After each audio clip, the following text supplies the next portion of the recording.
سوچ کی طاقت اور انسانی صحت۔ انسانی زندگی میں سوچ کو بنیادی حیثیت حاصل ہے۔ انسان جیسا سوچتا ہے ویسی ہی اس کی شخصیت، صحت اور زندگی کی سمت بنتی ہے۔ انسان اپنے خیالات کا غلام نہیں بلکہ ان کا خالق ہے، اور اگر وہ اپنی سوچ کو درست سمت دے تو اپنی زندگی میں مثبت تبدیلی لا سکتا ہے۔ ہر خیال دماغ میں ایک حقیقی اعصابی ساخت پیدا کرتا ہے، یعنی ہماری سوچ صرف ذہنی عمل نہیں بلکہ جسمانی اثر بھی رکھتی ہے۔ مثبت خیالات دماغ کو مضبوط بناتے ہیں، جبکہ منفی اور زہریلے خیالات دماغ کو نقصان پہنچاتے ہیں۔ یہی وجہ ہے کہ مسلسل منفی سوچ ذہنی دباؤ، بے چینی اور مختلف جسمانی بیماریوں کا سبب بنتی ہے۔ انسان کے پاس انتخاب کی طاقت موجود ہے، اگرچہ بعض خیالات خود بخود ذہن میں آتے ہیں، لیکن انسان ان پر غور کر کے انہیں بدل سکتا ہے۔ جب انسان اپنے خیالات سے باخبر ہو جاتا ہے تو وہ انہیں کنٹرول کرنے کے قابل ہو جاتا ہے۔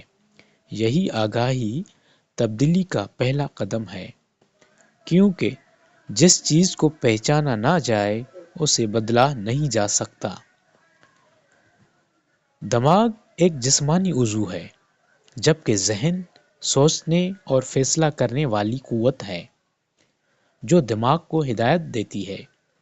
اس کا مطلب یہ ہے کہ انسان اپنے دماغ کا محتاج نہیں بلکہ اس کا استعمال کرنے والا ہے۔ یہی شعور انسان کو اپنی ذہنی اور جذباتی صحت بہتر بنانے میں مدد دیتا ہے۔ جذبات دشمن نہیں بلکہ پیغام ہوتے ہیں۔ غصہ، خوف یا اداسی اس بات کی نشاندہی کرتے ہیں کہ کہیں نہ کہیں سوچ میں مسئلہ موجود ہے۔ اگر انسان ان جذبات کو دبانے کے بجائے ان کی وجہ کو سمجھے تو وہ اپنی سوچ کو درست کر سکتا ہے۔ اسی طرح مراقبہ، غور و فکر اور خاموشی انسان کے دماغ میں مثبت اعصابی راستے بناتے ہیں جو ذہنی سکون کا باعث بنتے ہیں۔